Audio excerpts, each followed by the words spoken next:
We really appreciate it, my man, for being flexible and jumping on with us today, man. How's everything been going? It's crazy times, obviously. What have you been up to? How have you been kind of keeping busy and everything?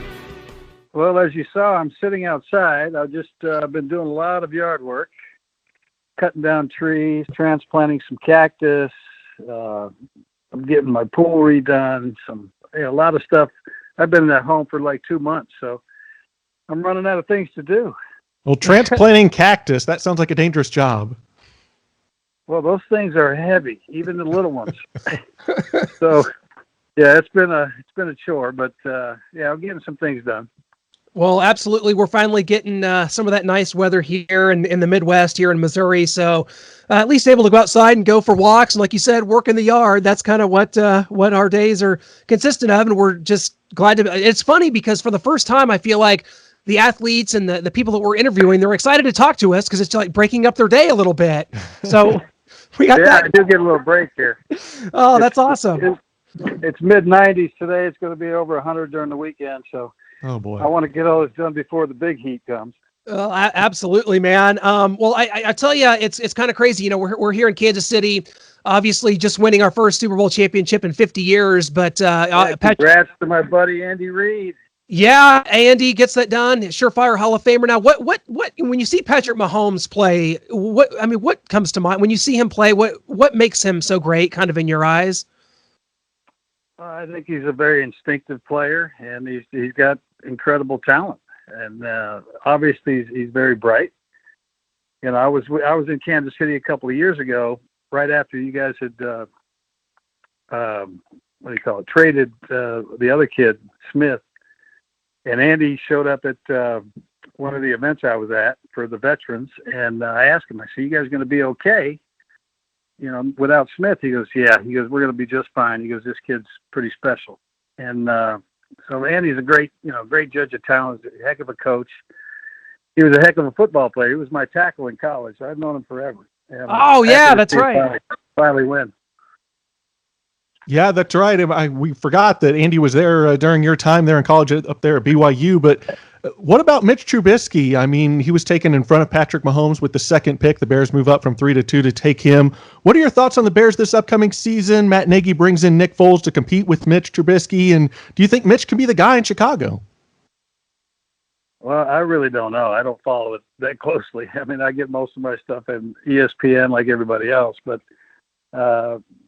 it just seems like they got a pretty good football team talent-wise, and I like the offense that they run. You know, it's a lot like Kansas City's, and I don't know what the problem is. You know, they were expected to go to the Super Bowl last year, and I don't know what they ended up, but it wasn't a good year for them.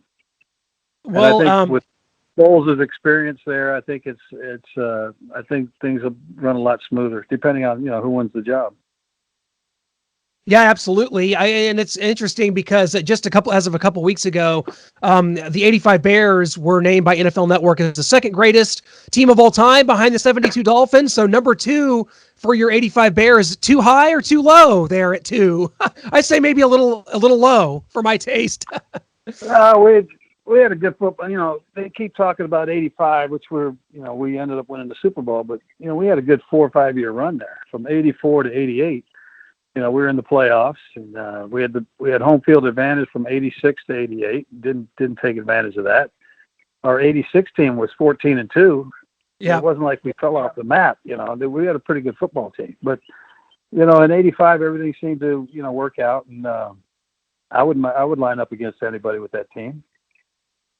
We'll talk about being coached by Mike Ditka. I mean, you're two guys who kind of want to do things their own way, kind of in terms of kind of what they think that will give their team the best chance to win, and don't necessarily care what other people think of how you go about it. It was more like yelled at rather than coach. But no, Mike. I thought Mike did a great job when he first got there. He told people in the first meeting, he goes, "Hey, we're going to go to the Super Bowl in the next 4 years," and that's the good news. He said the bad news is a lot of you guys won't be here, and he made good on that promise. I mean, he got rid of a lot of veterans that were, just kind of hanging around collecting checks, and he got guys in there to work, and we definitely worked. I mean, Sundays were like a day off for us because everything we had, every period we had was in pads, and everything was live. There was no, buddy drills at all. I mean, you were hitting and running for 3.5 hours every day. And so it was a lot different then, but I think he did a great job, weeding out those other people and getting guys in there that wanted to work, and we were successful.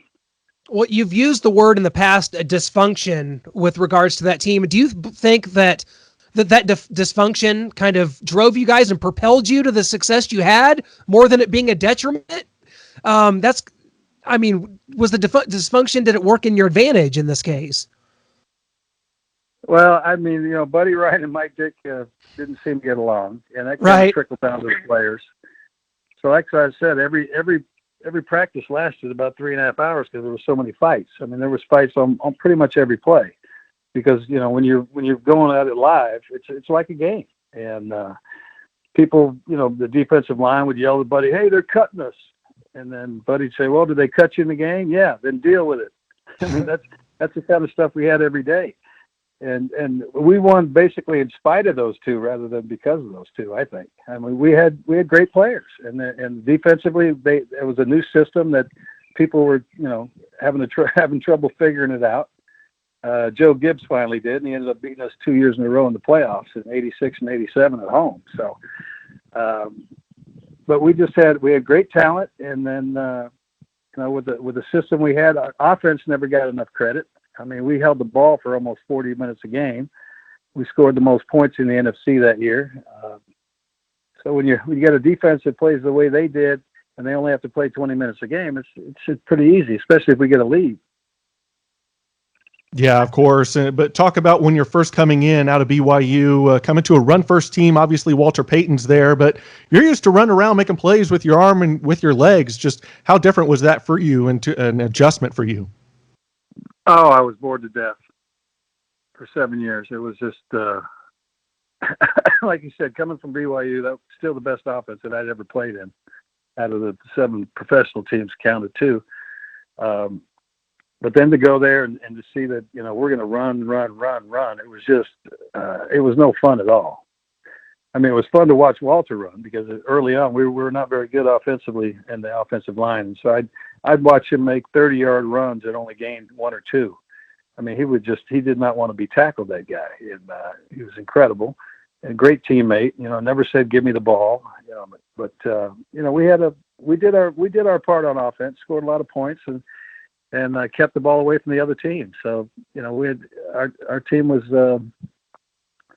pretty good at that point. Well, you guys were losing 1 year to the 49ers. Bill Walsh brings in an offensive lineman to play fullback. And then you guys the next year bring in Refrigerator Perry at fullback at the end of the game when you're beating the 49ers. Just can you talk about that? Just your thoughts on Refrigerator Perry coming to the offensive side of the ball and kind of his contributions there? Well, that whole thing came about is because of what Bill Walsh did to us. I mean, he put Guy McIntyre back there, and they ran the ball down our throat for the last 4 or 5 minutes.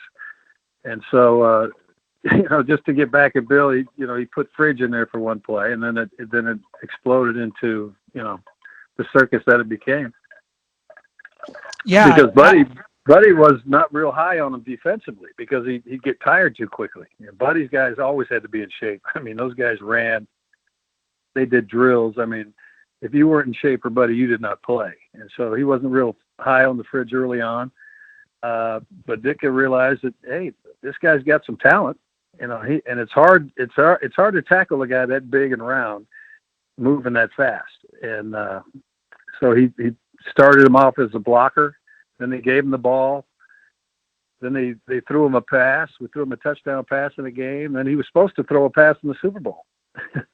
We actually called the play, and he rolled out and ended up running for about a yard, I think. But yeah, it got pretty interesting. But Fridge was a hell of an athlete when he was about 315 pounds, and then he started ballooning up, and it was tough on him.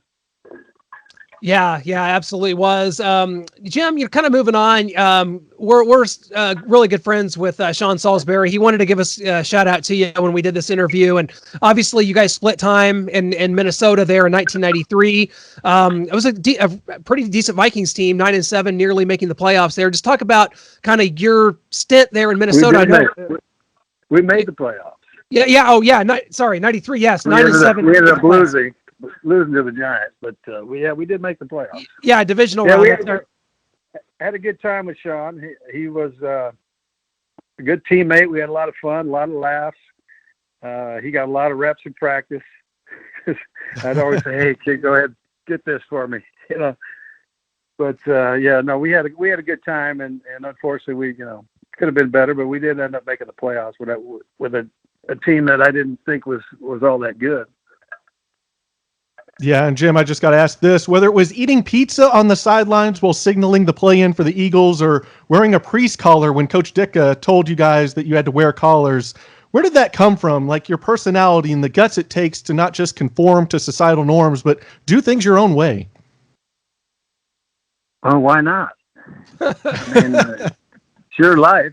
I mean, I don't think I'm hurting anybody by doing the things that I did. I mean, I was amusing myself more than anything, because when you go to work every day at 8 o'clock, you get home about 6.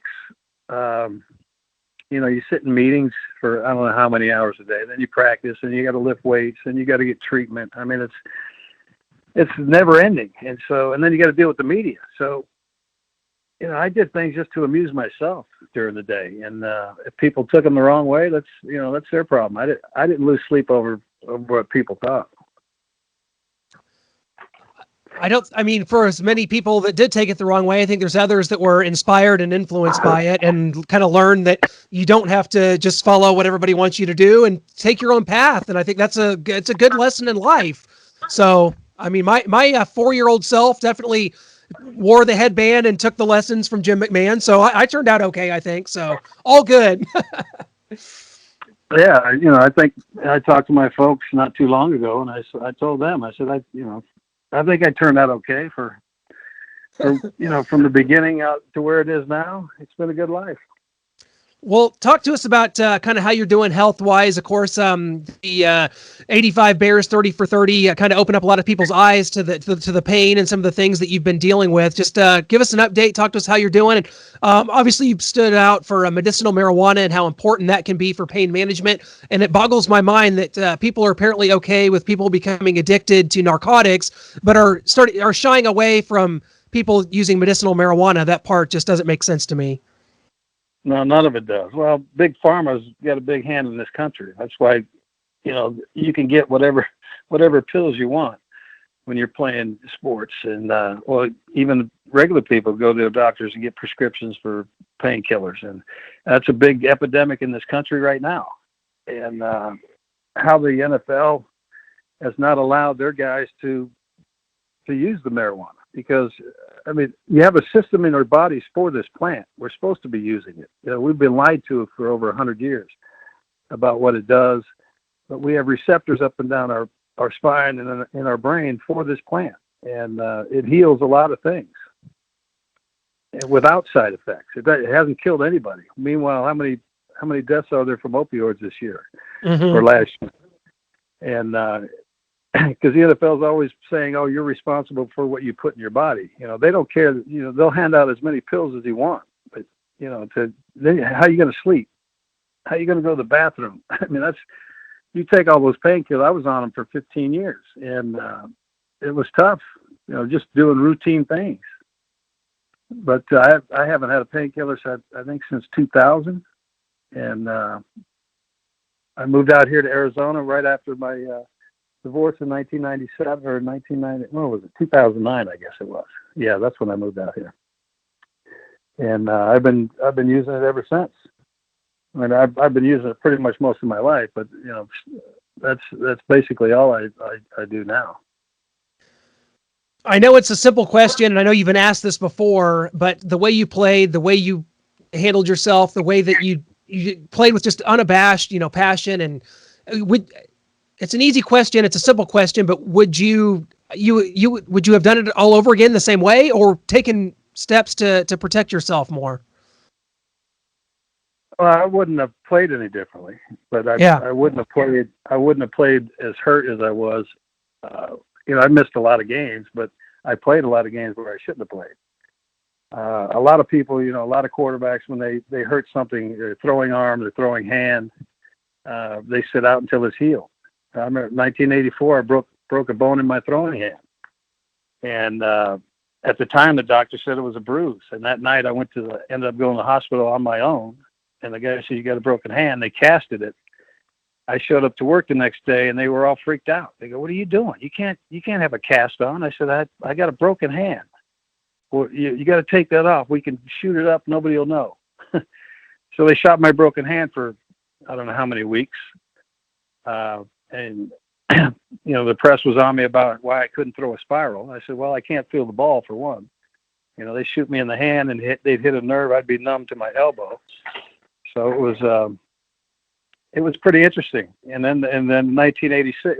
Then in 1984 is when, after shooting my hand for about 4 or 5 games, then I tore my kidney off. Or bottom part of my kidney got torn off in the game, so I missed the rest of that season. Then in '85, I missed I think 5 games in '85. My shoulder was not doing well, and they kept shooting it, saying there was nothing wrong with it. And then 1986, the opening game, I got it dislocated again. I continued to play. They kept telling me again there was nothing wrong with it. I played another 6 games that year. We won all 6 of those, by the way. And then finally we had a break, got one of those weeks off, and I went out to L.A. and saw Frank Jobe, who was in the Dodgers doctor and the Rams doctor. And within 5 minutes, he says, "Your arm's coming out of the socket." And I said, "Well, I've been telling this, so-called doctor in Chicago that for the last 10 weeks. And he goes, "You need surgery right now." And then our team doctor actually flew out to L.A. when I was having my surgery.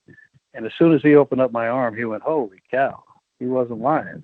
And I said, "Why would I be lying?" I said, because he told me, he said, "It couldn't be coming out of the socket because you know how painful that is." I said, "Yeah, it happens like 100 times a day. Every time I move my arm, I'd throw the ball, I'd hand the ball off. I mean, it was just excruciating." And I lived on those painkillers. But my body right now, it feels okay. My shoulders still hurt a lot. I don't sleep very well. Probably every 2 hours I wake up. My head is it's still bothering me quite a bit. I have to go back to New York about every 3 months. It's been about 5 now because of this lockdown. Mm-hmm. Yeah. I definitely need to go back and see him because I'm starting to get the headaches again. And my neck is so screwed up that the spinal fluid doesn't flow properly. And when it starts backing up into my brain is when I start getting really bad pains. And all I want to do is lay in a dark room and, just lay there and just watch the ceiling fan go around until I can go back to New York and see him. But all this is on my own dime. The NFL doesn't do anything. I was denied my concussion lawsuit. They said I wasn't impaired enough.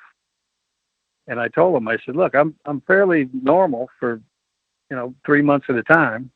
And then all of a sudden I get these excruciating pains and I get these thoughts that, other guys have actually, reacted upon and ended up killing themselves. I've had a couple of teammates die, took their own lives because of the pains in their head. And I've had the same thoughts, but at least now I know what's going on with me. So as soon as I have these pains, I go back and see them and I get some relief at least for 3 months. Yeah, and that's why we like what Coach Ditka is doing with the Gridiron Greats Assistance Fund and trying to get those former players the assistance that they need, the money that they need. But and we hope that something like that can come through for you and you can get back to New York as well. Yeah, I mean, it's like I said, I know, I understand my problem, and that's the problem with a lot of these guys because they don't know what's going on with them. These pains come out of nowhere. And every guy that I know, and I've referred him to my doctor in New York. I talked to Roger Goodell about him and the player association guy. And as soon as I mentioned the word chiropractor, they said, "Oh, no. We have, we just gave Harvard $100 million. That was a while back. They ended up taking it back because they weren't getting the results they wanted to hear. I don't think that was put in the paper. But yeah, it's crazy. I said, this guy's a chiropractor by trade, but he's been studying the brain for the last 25 years. And he speaks all over the world about it. But they didn't want to hear anything about that. So I said, yeah, I figure you don't, he got his $50 million a year, whatever it is. He doesn't care. Yeah, I mean, we've got to get some change here, maybe in time that'll get better, the relationship with the league and its former players. That's all we can do is hope and pray that relationship gets better. But, Jim, what do you think of the game today with the player safety and the quarterbacks having a target zone? You can't touch the helmet. Like, what would Jim McMahon have been in the league today? Oh, God, I might be able to last the whole season. You can't even touch it. They can't even run by you, it seems like, without a flag. I mean, it's kind of I think it's going to end up being a 7-on-7 league pretty soon. Take the pads off, put the flag, and just throw the football, because that's all they do now. I'd love to play now, because that's the offense that I played in college. Yeah, absolutely. Here in Kansas City is a good example of that. And it's funny because there's a link to you and the Kansas City Chiefs in more ways than one, including the fact that the Chiefs are not getting to go to the White House to celebrate their Super Bowl championship, just like you guys didn't in 1986 due to the spaceship, the Challenger disaster. But you were able to right that wrong, Jim. In 1997, you get to go there wearing the Bears jersey as a member of the Packers after winning that Super Bowl, beating Bill Clinton. Just take us through that. That's such a cool thing and maybe it is a symbol for all your teammates that didn't get to go. You get to represent the Bears at that Super Bowl, even though it was with the Packers. Oh, that was exactly my intent. And I had spoken to all my teammates prior to going to the White House, and I said, look, we didn't get to go. I said, I'm going to be wearing my Bears jersey just to represent our team. I talked to some old offensive linemen in Chicago. I said, give me your jerseys, and I'll hold those up too.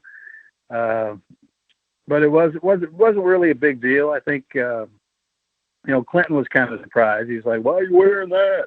I had to explain to him why I was wearing it. I had told Coach Holmgren what I was going to do. None of them really were upset.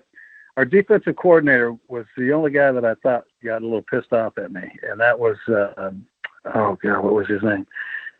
Because he was the same defensive coordinator that was with the Rams when we had beaten them in the NFC Championship game to go to the Super Bowl. I can't think of his name right now. He's since passed away, but he was the only guy that really took that personally, I think. And then eventually, we got to go for Chicago. I don't know. I can't remember what year that was when Obama was the president. So it was finally nice. I think it took 30-something years to go, but it was nice for all my teammates to finally, get that recognition. Was it Fritz Shermer, the defensive coordinator? Yeah. Fritz. Yeah, that's right. Yeah, absolutely. Well, Jim, I'll tell you what, it's just been such a tremendous honor having you on, man. And I just hope that everything goes well. Hope we can get back to New York and get some relief for you. And I know being out in Arizona at least has to be good in one way with the weather and the dry temperatures out there. And your quality of life is important to a lot of people. We just want you to be okay, especially during these crazy times, man. So we're definitely going to be thinking about you. Well, I appreciate that, and hope everybody else has been safe. And this thing should be out of here soon, especially here in Arizona. Once this heat starts, I guess the virus doesn't like that heat. So, well, you're in the right place. You're in the right place then, my man. Thank you so much. It's been a true pleasure. We'll definitely have to catch up again soon. Thanks so much, and stay safe and healthy, my friend. Okay, guys, and keep you Chiefs fans keep rooting for Andy. He's the best. Oh, you we bet. Absolutely will. It was an honor, Jim. Thanks so much. Okay, guys, we'll see you.